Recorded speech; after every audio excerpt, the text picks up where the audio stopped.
कार्यकर्ते बंधू आणि भगिनींनो, या ठिकाणी एवढ्या प्रचंड संख्येने आपण उन्हामध्ये या ठिकाणी उपस्थित आहात आणि हेच दर्शवत आहे की 23 तारखेला या पुरंदर हवेलीचा निकाल काय लागणार आहे ही आपली उपस्थिती दर्शवते आहे। आणि मला खात्री आहे की मागच्या वेळी ताईंचं लीड 35,000चं होतं, यावेळी आदरणीय संजयजी जगताप यांचं लीड 70,000चं असेल याची साक्ष आपल्या सगळ्यांच्या उपस्थितीने इथं मिळते। आमदार साहेब, या देशातल्या सर्वात जुन्या पक्षाचे आपण अधिकृत उमेदवार आहात। खरं तर या देशातल्या सर्वात जुन्या पक्षाचे अधिकृत उमेदवार असताना देखील काँग्रेसच्या पहिल्या यादीमध्ये आपलं नाव आलं, पण याच मतदारसंघातले दुसऱ्या पक्षाचे मुख्यमंत्र्यांचे राजकीय सल्लागार यांचं नाव यायला तिसरी यादी यावी लागली। मी थोडीशी माहिती घेतली असं का झालं तर माझ्या लक्षात आलं की या राज्याचे मुख्यमंत्री फॉर्म भरण्या अगोदर नवस फेडायला गुवाहाटीला कामाख्या देवीला गेले होते।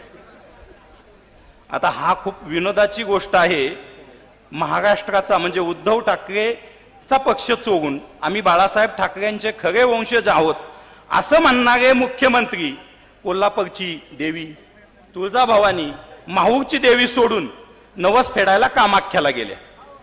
परंतु आपल्याला माहित असेल तिथे एक प्रथा आहे, आप्पा नवस फेडायला बळी द्यावा लागतो। मग हे गेल्यानंतर कामाख्या देवीने यांना विचारलं, ही दुर्बुद्धी तुला कुणी दिली? ते म्हणले, देवी माते ही दुर्बुद्धी मला ताईंच्या भाषेत आईसनी दिली, म्हणजे ईडी, सीबीआय आणि इन्कम टॅक्सने दिलं। हा, इन्कम टॅक्स, ईडी। कामाख्या देवीने एक मोठा डोक्यात त्यांच्या दगड मारला आणि म्हटले, मूर्खा, तुला मी ईडी सीबीआय नाही विचारली, असा कोण शहाणा आहे की तुला ही संकल्पना दिली की तू फुटून बाहेर निघ? मग यांनी बऱ्याच वेळ दाढी खाजवली आणि यांना मागच्या युट्यूबचे चॅनल बघितल्यानंतर कळलं की ही दुर्बुद्धी यांना पुरंदरमधनं दिली। देवीने सांगितलं की संजय जगतापांच्या पुढे यांचाच राजकीय बळी आला पाहिजे आणि म्हणून यांची उमेदवारी एवढ्या उशिरा जाहीर झाली। मी या ठिकाणी उद्योग जगताचं प्रतिनिधित्व करतो, मी 2च मिनिटं घेणार आहे, परंतु मागच्या 15 वर्षामध्ये बापूंनी अनेक भूमिका केल्या। म्हणजे आचार यात्रे जर असते तर असा बापू होणे नाही, याच्या ऐवजी असा फेकू होणे नाही, हे नाटक केलं असतं। मला भाजपवाल्यांना सांगायचं आहे, सावध राहा, कदाचित मोदी साहेबांची पदवी आमचे बापू घेऊन जातील, एवढ्या मोठ्या प्रमाणामध्ये हे फेकूगिरी करतात। यांनी काय फेकूगिरी केली? कालच मी खरं तर या एकाच गोष्टीसाठी उपस्थित आहे की त्यांनी सांगितलं 35 ते 40 हजार जेजुरी औद्योगिक वसाहतीतील लोकांना मी रोजगार निर्माण करून दिला। मी अक्षरशः चक्कर येऊन पडणार होतो। ताई, 1988 साली शरदचंद्रजी पवार साहेब मुख्यमंत्री असताना जेजुरी MIDC ची स्थापना झाली। जेजुरी औद्योगिक वसाहतीतला पहिला कारखाना इंडियाना, त्याचं उद्घाटन पवार साहेबांनी केलं। जेजुरीची शान इंडियन सिमलेटचं उद्घाटन पवार साहेबांनी केलं। मी ज्या इंदू फार्मा ग्रुपला प्रतिनिधित्व करतो त्या इंदू फार्माचं उद्घाटन आपल्या मदतीनं पवार साहेबांनी केलं। म्हणजे जेजुरी औद्योगिक वसाहतीत पवार साहेब जेवढ्या वेळा येऊन गेले तेवढ्या वेळा हे महाशय मागच्या 10 वर्षात सुद्धा आले नाहीत। हे आले नाहीत, पण यांनी काय केलं? यांचे कार्यकर्ते पाठवले। यांचे कार्यकर्ते काय करायचे? यांचे कार्यकर्ते घाटाच्या वरती आले की बर्जर पेंट्स असेल, इंडियाना असेल, WMI कोनेक्रेन्स असेल, यांच्या मॅनेजरला इथं अडवायचे आणि हप्ते गोळा करायचे। खरं तर त्यांनी काल 35 ते 40 हजाराचा हिशोब दिला।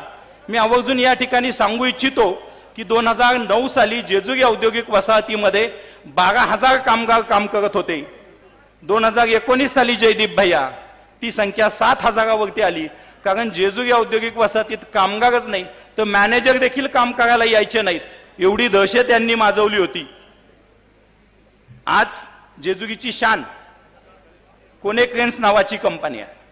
यांच्या कार्यकर्त्यांनी चेअरमन साहेब, आमदार साहेब, मॅनेजरला जाऊन कंपनीत मारावं आणि हे गप्पा सांगतात मी महिंद्राचा प्रोजेक्ट आणतो. परवाचं एक उदाहरण सांगतो. दुर्दैवानं बर्जर पेंट्स मध्ये एक कामगार मृत्यूमुखी पडला, आपला गुळुंचेचा बांधव.